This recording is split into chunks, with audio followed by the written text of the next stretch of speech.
Il neogruppo al Senato ALA, Alleanza Liberal Popolare per le Autonomie di Verdini. Il sostegno riformista a Renzi da parte dello stesso Verdini. L'intervista in proposito al leader NCD Angelino Alfano.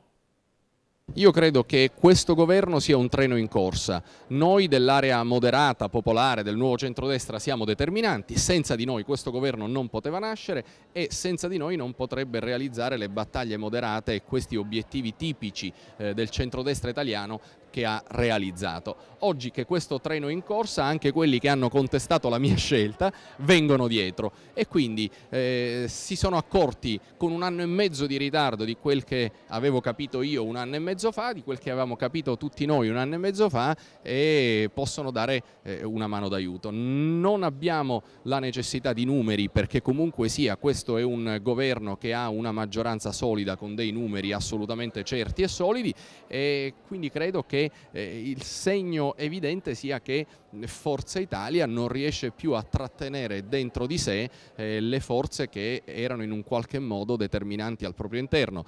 Del resto, quando c'eravamo noi ed eravamo al governo con Letta ed eravamo tutti insieme nel PDL, il PDL aveva il 29. Poi quando Berlusconi ha deciso di chiudere il PDL, Forza Italia alle europee ha preso meno del 17%, il 16,8%, stando dentro il cosiddetto patto del Nazareno, quindi sostenendo le riforme ma non il governo. Ora che è uscito dal patto del Nazareno e dunque dal sostegno alle riforme e anche dal governo è all'11%, quindi credo che non sia difficile capire quello che è stato fatto in termini di errori da parte di Forza Italia.